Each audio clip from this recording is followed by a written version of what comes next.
말씀을 나누기를 원합니다. 우리 옆 사람과 한번 인사합시다. 작은 여우를 잡읍시다. 5월 가정의 달인데 어버이날 어떤 설교를 할까 하다가 또 어린이날 설교도 못했고 또 오늘 어버이날 또 어버이 주일에만 집중하기보다는 가정 전체에 관한 부분들을 오늘 한번 나눠야 되겠다라고 해서 오늘 본문을 가지고 우리의 가정을 어떻게 행복하게 만들고 하나님 기뻐하는 가정으로 만들어 갈 것인가 말씀을 좀 나누기를 원합니다. 여러분 먼저 축복합니다. 여러분의 가정이 복된 가정, 사명을 잘 감당하는 그런 가정이 되기를 축복합니다. 인생의 행복이 어디 있다고 생각합니까? 저는 가정에 있다라고 생각을 합니다. 아무리 세상에서 출세하고 화려해 보이고 인정받는다 할지라도 그가 가정에 들어가서 참된 기쁨을 누리지 못하면 그의 인생은 불행합니다. 이는 저 개인의 말이 아니라 성경적 원리입니다. 하나님은 인생에게 복을 주시되 먼저 가정을 세워서 가정을 통해서 복을 허락해 주셨습니다. 그렇다면 도대체 가정의 행복은 어디에 있을까요? 명예에 있을까요? 아니면 권력에 있을까요? 아니면 물질, 소유에 있을까요? 얼마 전에 읽은 이야기 하나를 소개하려고 합니다. 어떤 기자가 늦은 밤 택시를 타고 가면서 기자와 나눈 이야기를 칼럼에 쓴 내용입니다. 앞에 차들이 택시 기사와 나눈 이야기입니다. 앞에 차들이 신호를 위반하고 불법 주차를 하고 막 위험하게 운전하고 막 그렇게 하는데 이 기사는 짜증내지 않고 양보하고 웃어 넘기며 운전을 합니다. 이 모습을 본 이 기자가 참 특이한 택시 기사분이 있다 싶어 말을 건넵니다. 기사님, 어디 이렇게 해서 돈 버시겠습니까? 라고 이렇게 물었다고 합니다. 그랬더니 돈이 인생의 전부인가요? 라고 대답을 하더라고 합니다. 그러면서 자신의 인생사를 잠시 간단하게 늘어놓더라는 겁니다. 그는 얼마 전까지만 해도 건설회사, 잘 나가는 건설회사 상무였다고 합니다. 강남에 40평의 아파트를 가지고 있었다고 합니다. 우리가 생각하는 거하고 조금 다릅니다. 강남이라는 곳이 40평이면요 상상을 초월할 수 있는 그런 돈입니다. 그리고 아들도 공부를 얼마나 잘했는지 늘 학교에서 1등을 놓치지 않을 만큼 그렇게 뛰어났다고 합니다. 그런데 어느 날 갑자기 아들이 희귀병에 걸려서 시력이 점점 약화되기 시작했다는 겁니다. 설상가상으로 이 건설 경기가 아주 나빠지면서 결국 이 회사에서 명퇴를 구조조정으로 말미암아 명퇴하게 되었다라는 겁니다. 아들의 이 병원비 때문에 돈을 집어넣다 보니까 어쩔 수 없이 강남에 있는 많이 나가는 아파트도 처분해서 아들 병원비에 다 집어넣게 되었다는 겁니다. 그러다 보니까 뭐죠? 남은 게 없는 거죠. 죽고 싶었다는 겁니다. 죽고 나면 내가 들었던 보험금을 가지고 아내와 내 자식들은 그래도 살아갈 수 있겠구나라고 생각을 하고 마지막으로 아들이 누워있는 그 병실을 찾아갔다고 합니다. 그리고는 붕대로 눈을 칭칭 감았던 이 아들의 얼굴에 손을 얹습니다. 그랬더니 아들이 그렇게 이야기를 합니다. 아빠 참 손 크다. 아빠 손 참 따뜻하네. 라고 하면서 아들이 그렇게 이야기를 합니다. 아빠, 내 손 잡아준 게 얼마인 줄 아세요? 얼마만인 줄 아세요? 라고 그렇게 아버지에게 묻더라는 겁니다. 이 말에 이 아버지가, 이 택시기사가 충격을 받았다는 거죠. 지금까지 뭐하고 살았냐는 겁니다. 내가 그렇게 열심히 살았는데, 그렇게 동분서주하면서 했는데, 내가 얼마나 가정을 위해서, 아들을 위해서 시간을 보내고 가정을 지키기 위해서 내가 노력했던가 반성하고 죽으려고 하던 마음을 고쳐먹고는 그 이튿날부터 택시를 몰았다고 합니다. 다행히 아들의 시력이 더 이상 나빠지지 않아 두꺼운 안경을 쓰고 그럭저럭 지내게 되었고, 성적은 예전보다 떨어졌지만 그래도 온 식구가 행복한 가정의 삶을 살게 되었다라는 겁니다. 이걸 경험하면서 그는 그렇게 느꼈다는 겁니다. 인생 별거 있나? 아웅다웅하게 살 것이 아니라 다 양보하며 살아야지.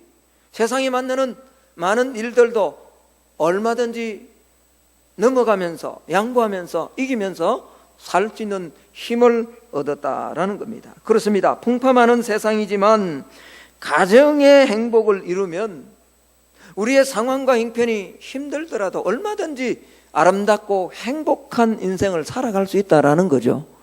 그런데 많은 사람들이 얼마나 엉뚱한데 정신이 팔려서 동분서주하면서 오히려 이 가정의 행복을 상실하며 살아가는지 모릅니다. 성경은 분명히 말씀합니다. 가정의 행복은 소유에 있는 것이 결코 아니라고. 오늘 이 시대는 어둠의 세력은 끊임없이 성도에게도 그렇게 이야기를 합니다. 가지지 못하면 불행한 것이다 라고 그렇게 속입니다. 돈이 없으면 가정은 절대로 행복해질 수 없다라고 생각합니다. 그렇지 않습니다. 잠언서 15장 16절 17절은 이렇게 말합니다. 가산이 적어도 여호와를 경외하는 것이 크게 보하고 번뇌하는 것보다 나으니라. 채소를 먹으며 서로 사랑하는 것이 살찐 소를 먹으며 서로 미워하는 것보다 낫다라고 말합니다. 하나님을 사랑하고 가족들끼리 서로 사랑하면 비록 물질적으로 좀 궁핍해도 그 가정 얼마든지 행복할 수 있다는 겁니다. 반대로 물질이 풍요하지만 사랑이 없으면 그 가정은 진정한 행복을 누리지 못한다는 겁니다. 행복한 것 같지만 그것은 뭐죠? 가짜 행복이라는 거죠.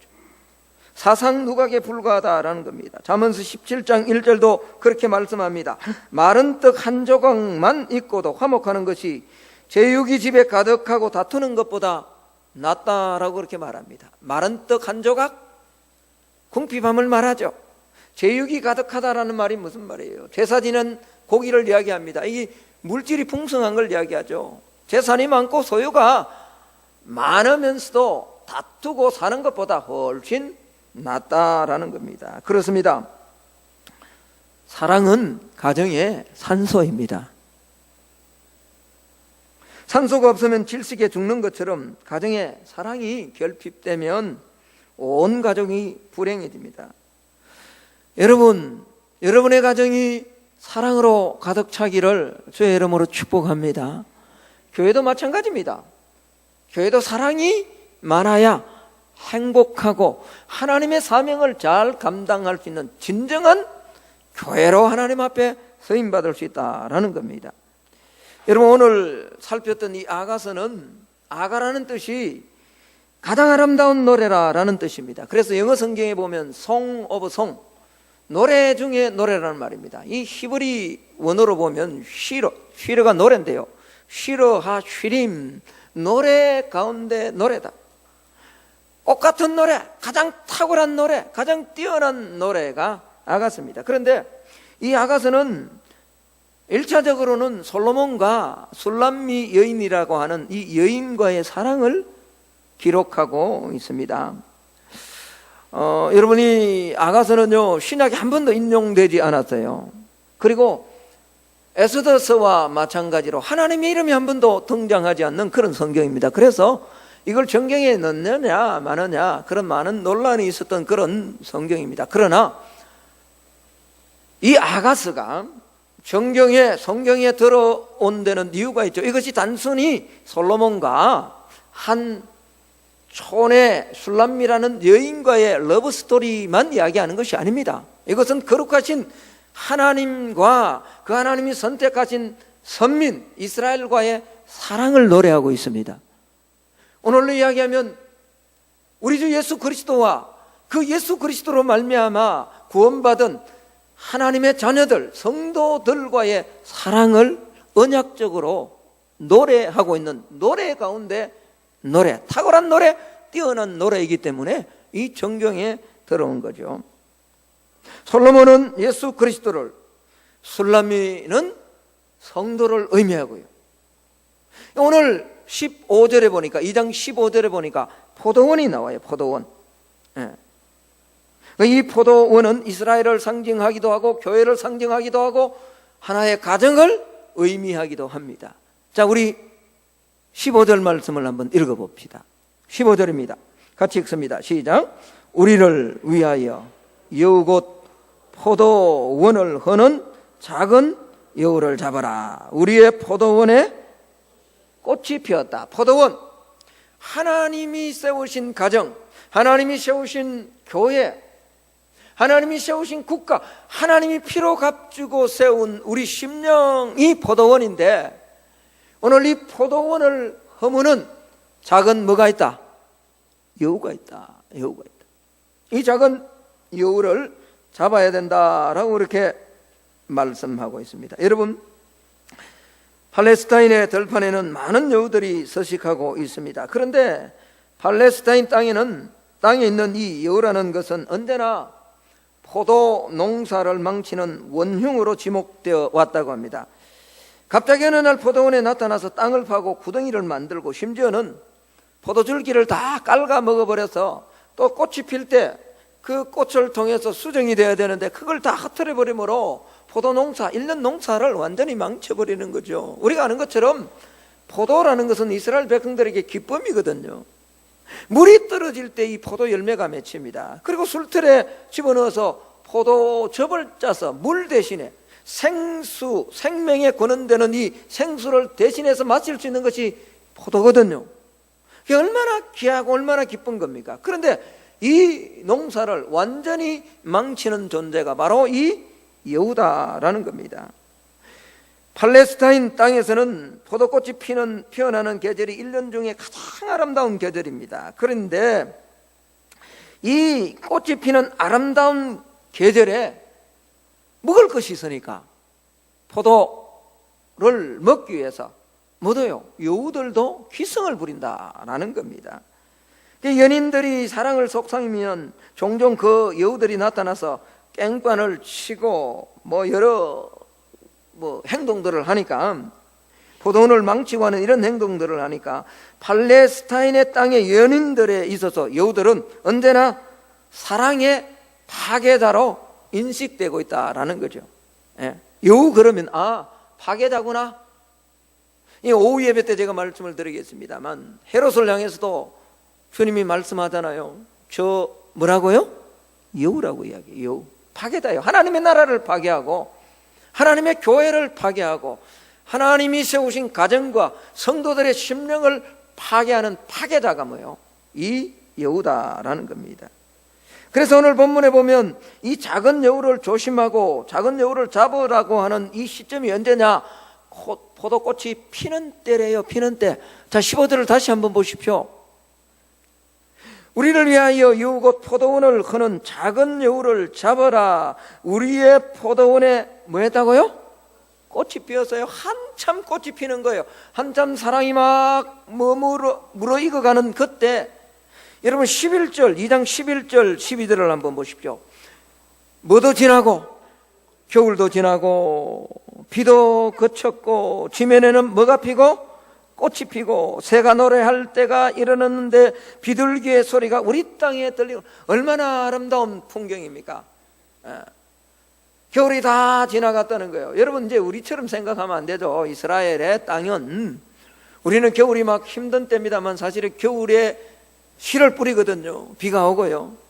근데 씨를 뿌려서 이제 그 뿌린 오랜 기간 가꾸고 하고 이렇게 해서 이제 봄이 오면 뭐죠? 막 그 뿌려졌던 씨앗들이 열매를 맺으려고 하는 그런 때가 왔다는 겁니다. 이때 뭐가 나타난다는 거죠?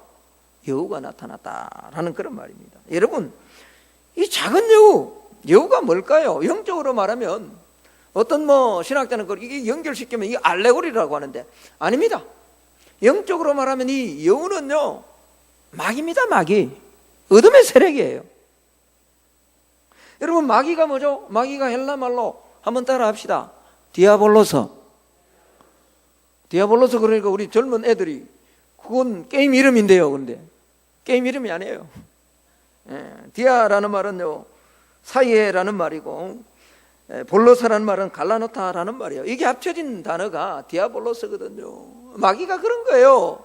사이를 뭐죠? 갈라놓는 거예요. 먼저는 하나님과 우리 성도 사이를 갈라놓죠. 디아볼로스. 마귀는 하나님의 자녀가 하나님과 연합해서 복을 누리는 꼴을 못 봅니다. 배 아파합니다. 여러분이 만약 어느 믿음의 가정이 잘 되는 거 보고 배가 아프면 내 안에 뭐가 있다? 디아볼로스가 있구나. 그렇게 생각하면 돼요. 여러분, 제가 한번 물어볼게요. 여러분이 누군가가 어느 가정이 힘들 때 격려해 주는 게 쉬울 것 같아요? 잘 될 때 축복해 주는 게 여러분 쉬울 것 같아요? 예? 여러분 생각에 잘 될 때 축복해 주는 게 쉬울 것 같죠? 아니에요. 타락한 인간의 마음속에 사단이 끊임없이, 마귀가 끊임없이 역사하기 때문에요. 우리가 누가 힘들고 어려우면 진심으로 그렇게 해줄 수 있는데요, 누가 잘 되면요, 나보다 잘 되면 자꾸 축복해 주기 어렵습니다. 왜요? 디아볼로스. 어둠의 세력이 그렇게 만들어요. 여러분, 내 자녀가 고3인데 똑같이 열심히 공부를 했어요. 그런데 내 아이가 평소에는 공부를 잘했는데 마지막 시험 치는 학력고사를 치는데 내 아이가 좀 시험을 못 치고 내 아이는 떨어져 버리고, 조금 못했던 그 옆집의 김집사 아들은 대학을 들어갔어요. 그러면 내가 어떻게 해줘야 돼요? 잘 됐다라고 뭐 해줘야 돼요? 축복해줘야죠. 아멘 아닙니까? 그런데 뭐죠? 실상 그렇게 하기가, 진심으로 그렇게 하기가 힘든다는 거예요. 왜요? 잘 되는 걸 못 보는 거죠. 인간의 마음속에 어둠의 세력이 있기 때문에.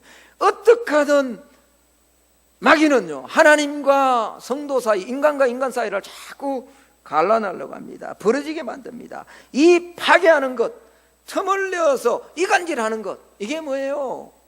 디아볼로스, 마귀예요. 그래서 에베소서 4장 27절에 보면 그렇게 말합니다. 한번 따라 합시다. 마귀로 틈을 주지 마라. 왜요? 틈만 주면 뭐 하는 거죠? 비집고 뭐죠? 들어온다. 대구에도 지하철이 있잖아요. 옛날에 서울에 지하철을 타면요, 이 아줌마들이요, 참 아줌마들은 대단합니다. 아줌마는 피를 봐서 그렇는지요, 그죠? 대단해요. 저 앉아있으면요, 좁은데요, 처음에 엉덩이를 어떻게 하죠? 살짝이 걸칩니다. 아무 소리 없이. 그 비좁은데 살짝이, 한 정거장 가면 어느새 뭐죠? 조금 들어와 있어요. 어떻게? 한 두 정거장 가면요, 아예 뭐죠? 나는 요렇게 있고, 뭐죠?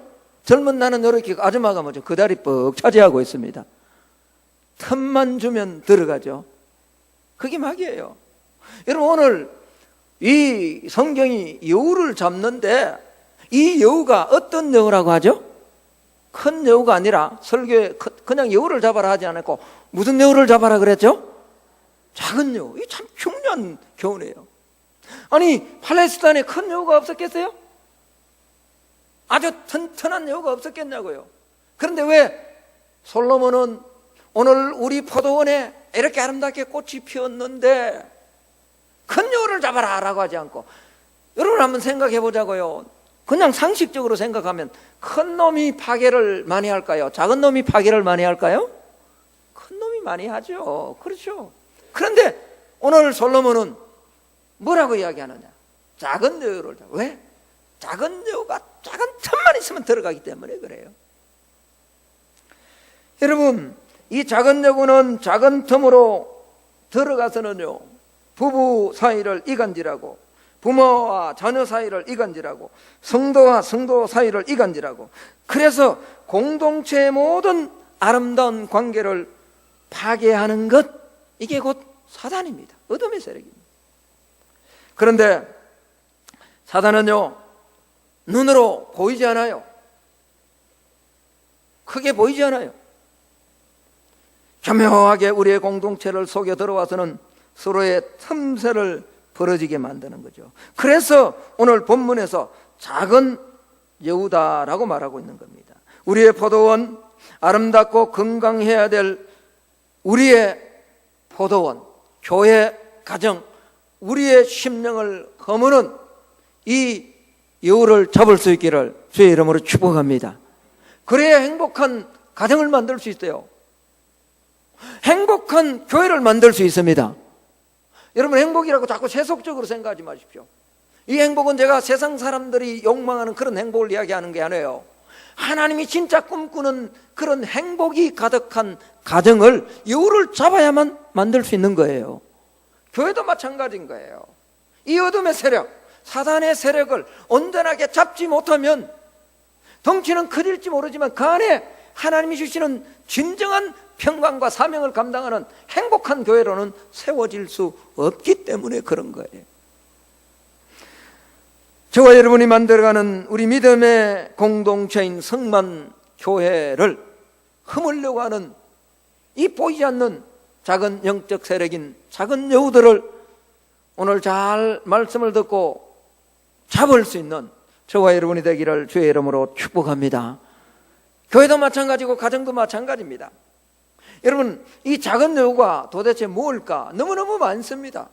그런데 오늘 시간이 없기 때문에 한 가지만 좀 말씀드리려고. 우리 교회뿐만 아니라 우리 개인과 가정 안에서 또 직장 안에서 인간이 살아가는 삶의 전반적인 영역에서 가장 강력하게 파괴시키는 한 가지를 말씀드리고 오후 예배 시간에 한두 가지를 더 말씀을 드리려고 합니다. 첫 번째가 뭐냐 그러니까 여러분, 우리를 허물고 교회와 가정과 믿음의 심령을 허무는 작은 여우, 강력한 여우, 그 여우, 가장 우리가 경계해야 될 것이 뭐냐? 열등감입니다. 열등감. 오늘 거슬러 올라가서요, 솔로몬 아가서 1장 5절을 한번 볼까요? 1장 5절. 앞장으로 넘어가서요, 1장 5절을 한번 봅시다. 우리 5절과 6절을 같이 한번 읽어보겠습니다. 찾으셨습니까? 예, 같이 한번 읽습니다. 시작. 예루살렘 딸들아, 내가 비록 검으나 아름다우니 계달의 장막 같을지라도 솔로몬의 휘장과도 같구나. 내가 햇볕에 쬐여서 거무스름할지라도 혈거보지 말 것은 내 어머니의 아들들이 나에게 노하여 포도원 지기로 삼았습니다. 나의 포도원을 내가 지키지 못하고. 여러분, 이 말은 이 술람미 여인이 그 옆에 있는 친구들, 예루살렘 딸들이라고 했는데 많은 아마 여인들에게 하는 그런 말인 것 같아요. 그런데 이 술람미 여인의 말 안에는 자신의 정체성, 다시 말하면 자신의 신체가 어떠한 것에 대한 고백이 담겨져 있습니다. 그런데 이 술람미 여인의 고백에는 뭔가 보이지 않는 열등감이 지금 자리 잡고 있다는 거예요. 여러분, 오늘 5절에 예루살렘 딸들아, 내가 비록 뭐하다고 말하죠? 검다라고 그렇게 말합니다. 검다. 자기 피부 색깔에 대한 열등감을 말하고 있는 것 같아요. 이 남자는 뭐 별로 덜한데 여자들은 피부에 아주 민감하더라고요. 피부에 대한 그런 열등감이 참 많은 것 같아요. 아마 이 여인은 포도원에 일하는 가운데 얼굴이 검어졌던 것으로 보입니다. 그래서 자신의 모습이 뭐와 같다고 지금 소개하죠? 계달의 장막 같다. 여러분, 이 말은, 계달이라는 말은 흑인인데 아브라함과 그 아내 사라가 아니라 종으로, 사라의 종으로 결혼했던 여인 하갈이 있죠? 하갈이 낳은 아들이 누구죠? 이스마엘입니다. 그 이스마엘의 차남의 족속이 계달입니다. 그러니까 계보를 보면 아브라함과 하갈이 낳은 이스마엘 후손 차남 가운데 쭉 내려온 자녀들 가운데 한 사람이 누구라고요? 계달인데, 이 계달이 어디에 주로 살았냐? 북아라비아 사막 속에서 살았어요. 그리고 이들이 사는 삶의 장막이 뭐냐? 계달의 장막인데 뭐로 만들었냐? 크무티티한 염소털로 장막을 만들고 살았다는 거죠. 그러니까 자신의 피부가 뭐죠? 지금 검다. 다른 여인들과 비해서 뭐죠? 내가 검다라는. 그러니까 내가 검은 염소 가죽처럼 되었지만 나는 그래도 아직 아름답다라고 항변하고 있는 이 여인의 모습 안에는요, 이 여인의 의식 밑에 깔려있는 열등의식이 그대로 드러나고 있다는 거예요. 여러분, 그리고 계속해서 1장 5절을 한번 보십시오. 6절을 한번 보십시오. 그렇게 이야기를 합니다. 내가 햇볕에 쬐어서 거무스름할지라도 뭐 하지 말라고요? 혈거보지 마라. 이게 저도 경상도 사람이 돼가지고 이 발음이 잘 안 되는데, 혈겨봅니까? 헐겨봅니까? 예, 여러분이 발음하십시오. 저는 잘 안 됩니다. 김영삼 대통령이 옛날에 뭐죠? 관광도시라 해야 되는데 강간도시라 그래가지고 난리 났잖아요. 예, 그죠? 이게 발음이 잘 안 됩니다. 혈거보지 말라는 거예요. 혈거보지 말라는 거. 예. 그러면서 그렇게 이야기를 합니다. 내가 이렇게 된 것은 나 때문에 된 것이 아니라 내 오빠들이 있는데, 아마 이건 이복 오빠들인 것 같아요. 그들이 나를 포도원지기로 삼아서 나를 그렇게 일을 시켰기 때문에 타인에 의해서 내가 지금 이렇게 되었다라고 그렇게 말합니다. 자, 계속 한번 읽어볼게요. 내 어머니의 아들들이 나에게 노하여 뭐로 삼았다? 포도원지기로 삼았다. 나의 포도원을 내가 지키지 못했다. 아마 이것 때문에 어쩔 수 없이 포도원을 지키면서 내 얼굴은, 내 피부는 햇볕에 노출이 되고 검어지게 되고, 결국 포도원을 지키지 못했다라는 말은 내 얼굴을 온전하게 지키지 못했다라는 그런 말인 것 같아요. 그러나 그래도 나를 혈겨보지 마라, 나는 아름답다 라고 하는 여인의 자존심을 오늘 드러내고 있는 거예요. 여러분, 공동체와 인간관계를 파괴하는 중요한 요인 가운데 하나가 뭔지 아세요? 열등감입니다. 열등감. 여러분, 이 열등감은 이 땅에 살아가는 어떤 사람도 자유할 수가 없습니다. 물론 이 열등감으로 말미암아 사람은 더 열심히 살고 또 삶의 플러스가 되고 더 많은 열매들을 맺기도 합니다. 그런데 문제는 뭐죠? 심각한 병적인, 아무에게도 드러나지 않는 마음속에 깊이 자리 잡고 있는 병적인 열등감이 문제다라는 겁니다. 여러분, 이 열등감은 누구도 자유로울 수 없어요. 남편도 아내도 자식도 친구도 돈 많이 가진 자는 열등감 없을 것 같아요? 아닙니다. 얼굴 잘생긴 사람은 열등감이 없을 것 같아요? 아니에요. 한번 물어보세요, 여러분. 다 안에 자리 잡고 있어요. 그런데 중요한 것은요, 여우가, 사단이 이 열등감을 계속 부추긴다는 거예요. 그런데 믿음의 사람은 이 열등감을 건드리면 안 돼요. 어느 가정에 아내가, 참 열심히 살아가는 아내가 있었는데 동생들 학비 되느라고요, 정작 자신은 대학을 못 나온 아내가 늘 학력에 대한 그런 부분이 있었는데, 어느 날 이 남편이 무심결에 이 아내한테 무식하긴이라는 말을 한마디를 했는데, 이게 가슴에 막 꽂혀가요. 남편과 대화를 하고 살아가기는 살아가는데 일평생 그 미움을 풀지 못하고 살았다 그러잖아요. 열등감. 여러분, 사람들은요, 병적인 열등감에 붙잡히면 작은 일에도 금방 파괴적이 되고 공격적인 사람들이 됩니다. 그리고 사람 말을 잘 믿지 않아요. 사람들은요, 오늘 이 여인이 가졌던 것처럼 피부에 대한 열등감, 외모에 대한 열등감. 저는 이제 뭐 이 열등감을 극복을 했습니다만, 제가 눈에 대한 열등감이 컴플렉스가 있었어요. 이제 어떤 분이 그렇게 이야기하더라고요. 목사님, 눈이 큰데요. 그랬더니 좀 커진 것 같아요. 자꾸 연습을 해서 그랬는지. 학교 다닐 때 보면요, 제가 눈을 떴는지 안 떴는지 몰라요. 근데 다른 거는 다 이해가 되는데 나보고 눈 작다 그러면 나는 화가 났어요. 정말 화가 났대요. 여러분, 공부 못하는 사람한테요, 그 열등감이거든요. 공부 못하는 사람한테 못한다 그러면 화가 나는 거예요. 공부 잘하는 친구한테 이 무식한 놈이 그래도 아무런 문제가 없는데, 돈 많은 사람한테요, 아이고 뭐 그래도 돈에 관해서 이야기해도 아무 관계 없잖아요. 근데 가난한 사람한테 돈도 없는 놈이 그러면 뭐죠? 욱하거든요. 욱. 안에 뭐죠? 열등감이 있는 거예요. 학력, 환경, 사회적인 쥐, 돈, 열등감 속에 살아가는 사람들이 많습니다. 그런데 오늘 이 여우는요, 사단은 이 열등감을 계속 부추기는 거예요. 그러나 여러분, 가정과 교회는 이 열등감을 해소해주는 장소가 되어야 됩니다. 치료하는 장소가 되어야 됩니다. 오늘 사악한 이유는 우리로 하여금 자꾸 열등감을 갖게 하고, 그래서 싸우게 만들고 가정을 파괴하게 만들고 그렇게 하지만, 이 열등감을 잡지 못하면요, 행복한 가정, 행복한 교회가 되지 못하는 거예요. 포도원이 쑥대밭이 되고 마는 거예요. 여러분, 술람미 여인의 마음속에 이런 자신에 대한 열등감이 있었지만요, 문제는 뭐죠? 솔로몬이 그렇게 보지 않았다는 거예요. 여기가 중요한 거예요. 오늘 여우를 잡기 위해서는 솔로몬으로 상징되는 예수 그리스도가 술람미로 상징하는 우리 성도들을 어떻게 보느냐, 이 관점을 가져야 되는 거예요. 예수 그리스도는요, 솔로몬은 술람미 여인을 그렇게 보지 않았어요.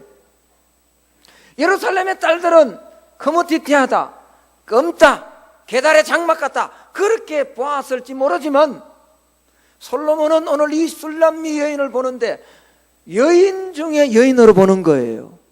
예쁜 대로 보는 거예요. 여러분, 오늘 오후 시간에 좀 살피겠습니다만, 아가서 전체 8장까지를 좀 팍 뛰어넘어가면 좀 살피겠습니다만, 얼마나 어여쁜 자가 많이 나오는지 몰라요. 오늘 우리 사랑하는 남편들에게 부탁을 드립니다. 집에 가면 아내에게 어여쁘다고 좀 말씀해 주세요. 나의 어떤 자? 어여쁜 자. 잠시만 한번 볼까요? 1장 8절을 한번 보세요. 여인 중에 뭐라고요? 말하기가 싫은 모양이다, 그렇죠? 여인 중에 뭐라고요? 예쁜 자. 2장 15절로 한번 가볼까요? 2장 15절 시작. 2장 15절이 아니고 4장 1절로 한번 가요. 4장 1절 뭐 많이 나옵니다. 나오는데 1장 15절, 2장 15절이 아니고 1장 15절 한번 읽어봅시다. 시작. 내 사랑아, 너는 어여쁘고 뭐하다요? 어여쁘다. 4장 1절로 한번 가볼까요? 내 사랑, 너는 뭐라고요? 어여쁘고 어여쁘다는 거예요.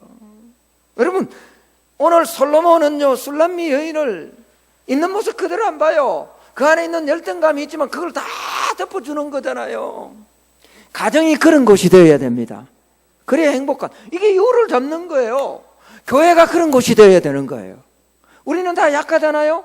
계달의 장막처럼 거뭇튀튀하고 부족하고 약점이 있잖아요. 그런데 뭐죠? 교회는 예수 그리스도의 사랑으로 그 약점들을 덮어주는 것이 교회예요. 아멘? 네. 오늘요, 솔로몬은 이 여인을 보는데 어떻게 보느냐? 1장 9절로 한번 볼까요? 1장 9절. 줌마 같대요. 이게 마치 우리가 잘못 보면 마치 술람미 여인이 솔로몬에게 하는 이야기 같지만, 사실은 솔로몬이 술람미 여인에게 하는 거예요. 9절을 한번 봅시다. 내 사랑아, 내가 너를 뭐에 비했다고요? 바로의 병거의 줌마. 여러분, 이 병거란 말은 전쟁에 나가는 말들인데요, 이 말들은 대부분 순말들이에요. 그런데 여기서 이야기하는 말은 뭐죠? 순말 가운데 한 마리 안 말 같다라는 거예요. 우리가요, 진짜 사랑하면, 누군가를 진짜 사랑하면 그 사람이 가진 약점과 허물을 덜쳐내는 것이 아니라, 진짜 사랑하면 그 약점과 허물을 어떻게 하죠? 덮어줘요. 솔로몬은 오늘 뭐죠? 이 술람미 여인이 가졌던 약점, 마음속에, 자신의 생각 속에 가지고 있는 이 열등감을 지금 덮어주고 있다라는 겁니다. 2장 2절에 가보십시오. 2장 2절에 이렇게 말합니다. 여자들 중에 내 사랑은 가시나무 가운데 뭐 같다고요? 볼품없는 가시나무들 가운데, 그 가운데 뭐 같다고요? 백합화처럼 말한다대요. 백합화가, 그러니까 우리는 또 백합화가 흰색을 생각합니다만, 아네모네요. 아네모네. 붉은색, 아주 진한 붉은색, 참 아름다운 꽃이에요.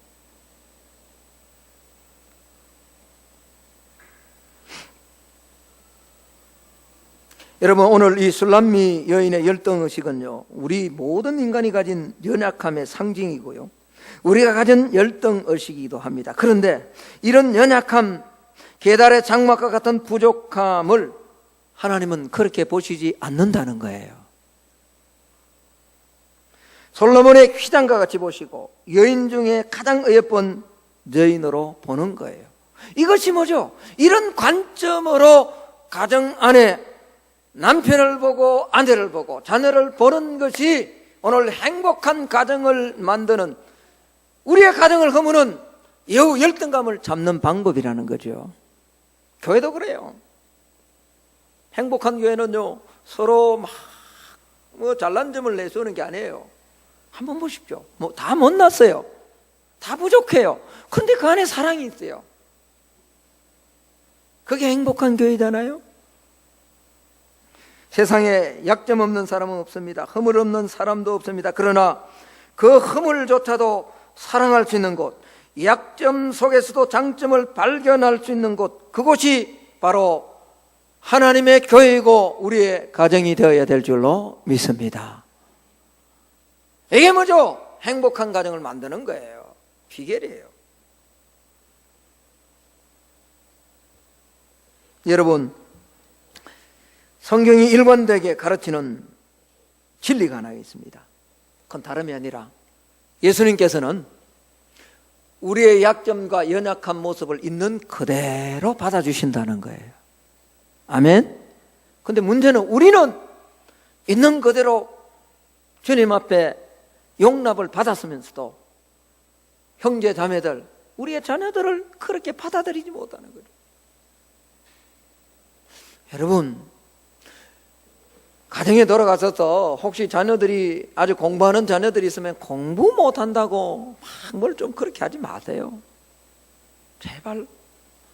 저와 여러분의 학창시절을 기억하셔야 됩니다. 저와 여러분이 그렇게 잘나지 않았잖아요. 그래서 지금 하나님의 은혜 가운데 잘 살고 있잖아요. 아멘? 다 뭐 그렇게 하지 마세요. 그렇게 해서 판검사 되고 그렇게 해서 그렇게 한다고 앞서 제가 서론에 말씀드린 것처럼 그 사람의 인생이 행복한 게 아니에요. 진짜 행복한 것은 이 하나님의 시각, 솔로몬의 시각, 하나님이 우리를 사랑하시는 그 솔로몬의 시각을 가질 때 그 인생은 복된 인생이 되는 거예요. 행복한 인생을 살아가는 거예요. 그렇게 형제 자매들을 사랑하고 가정에서 부모 자식 간의 사랑을 나눌 때 우리의 가정, 우리의 교회는 행복한 교회가 될 줄로 믿습니다. 우리의 포도원을 허무는 이 작은 여우를 꼭 잡을 수 있기를 주의 이름으로 축복합니다. 내 안에 어떤 열등감이 있는가 한번 생각해 보십시오. 말씀의 결론을 맺을까 합니다.